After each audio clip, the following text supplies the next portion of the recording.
미국 프린스턴 대학교의 한 심리학 실험실, 알렉산더 토도로프 교수는 실험 참가자들 앞에 수백 장의 낯선 얼굴 사진을 번갈아 띄웠습니다.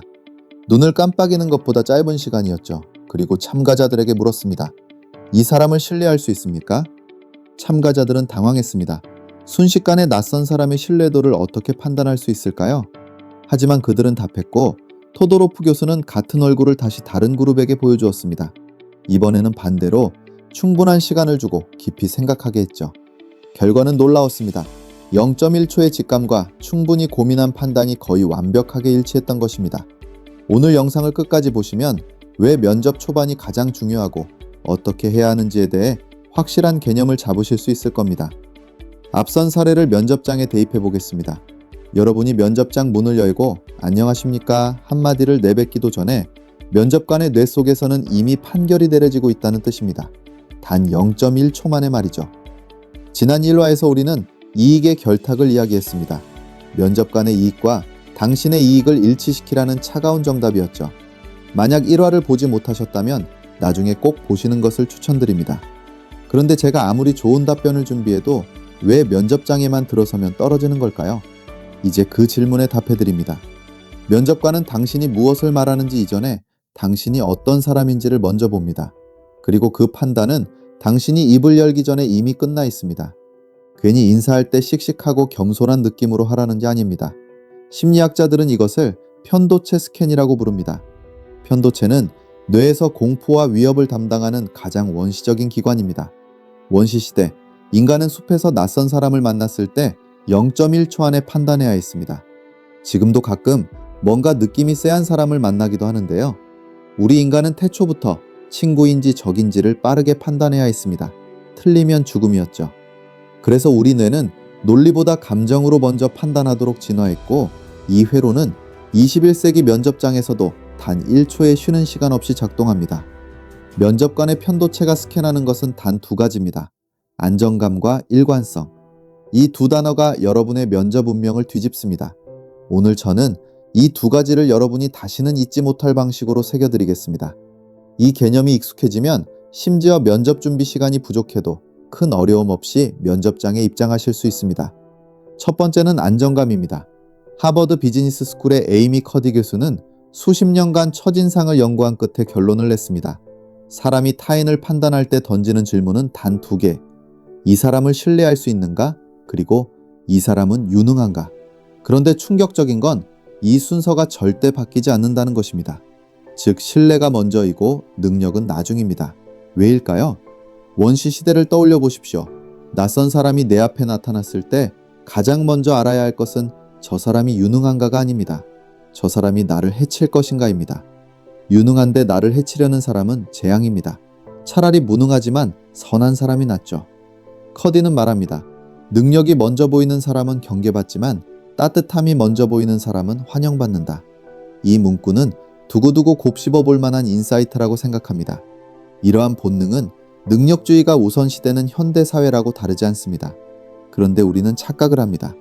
많은 지원자들이 면접장에 들어서는 순간부터 유능함을 증명하려 안간힘을 씁니다. 목에 힘을 주고 말을 빠르게 하고 어려운 용어를 쏟아냅니다. 면접관이 질문을 끝내기도 전에 답을 시작하죠. 내가 얼마나 똑똑한지 보여주겠다는 듯이요. 그런데 면접관의 편도체는 그 순간 경보를 울립니다. 이 사람 불안하다, 과하다, 필사적이다. 스탠퍼드 대학의 로버트 세폴스키 교수는 스트레스에서 이렇게 말합니다.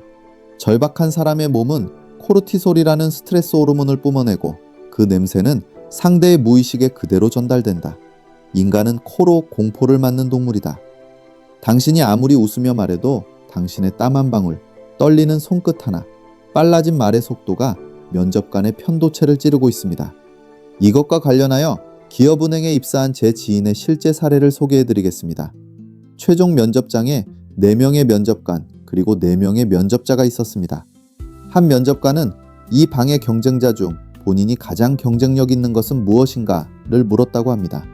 첫 번째 면접자는 영어 회화를 말했고 실제로 유창한 실력을 뽐냈습니다. 두 번째 면접자는 중국어였고 세 번째 면접자는 골프였다고 합니다. 마지막 순서였던 제 친구는 지극히 평범했기 때문에 딱히 떠오르지가 않았습니다.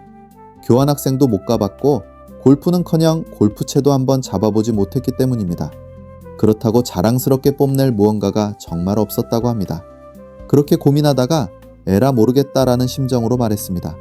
삼겹살을 가장 맛있게 굽습니다. 라고요. 그리고 오랫동안 삼겹살집에서 아르바이트한 경험담을 말씀드렸다고 합니다. 아무리 쉬운 일이라도 고민을 하다 보면 조금은 더 잘할 수 있다는 것을 배웠고, 그중 한 손님께는 고기가 맛있다고 팁까지 받아 기억에 남는다는 인사이트까지 더했습니다.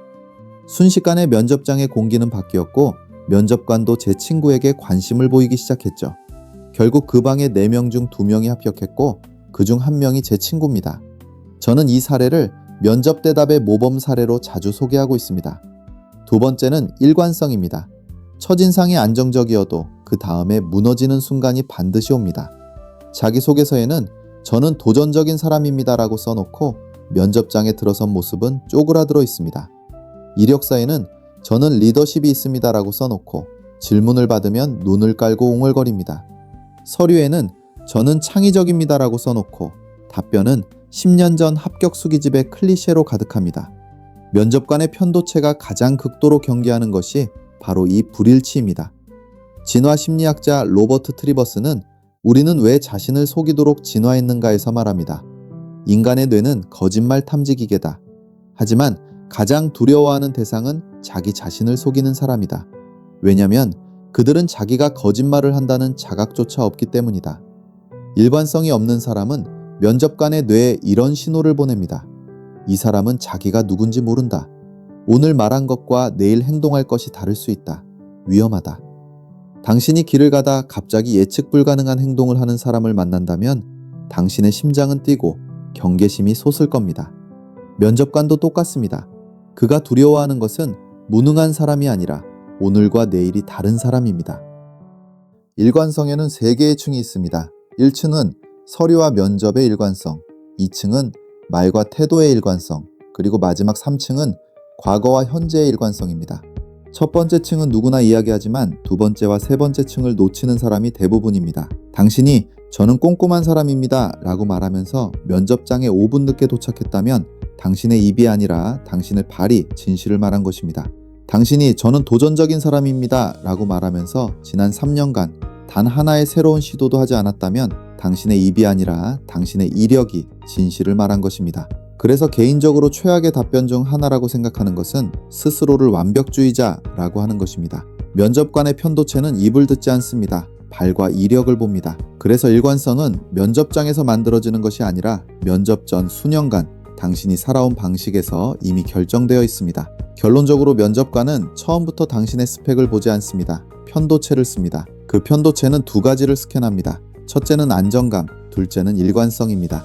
당신이 팔아야 할 상품은 나라는 사람은 안전하고 일관되며 오늘과 내일이 같은 사람이라는 확신입니다. 그 확신이 있을 때 면접관은 비로소 편히 잠들 수 있습니다. 그리고 그때서야 합격이 결정됩니다. 저는 4번의 탈락 후 5번째 면접장에 들어서며 생각했습니다. 나는 이 회사가 필요한 것이 아니다. 어느 쪽이든 나는 계속 걸어간다. 눈을 피하지 않았습니다. 답을 서두르지 않았습니다. 모르는 질문에는 그 부분은 제가 아직 깊이 들여다보지 못했습니다. 라고 담담하게 인정했습니다. 면접이 끝날 무렵 임원 한 분이 말씀하셨습니다. 자네는 면접 경험이 많은가?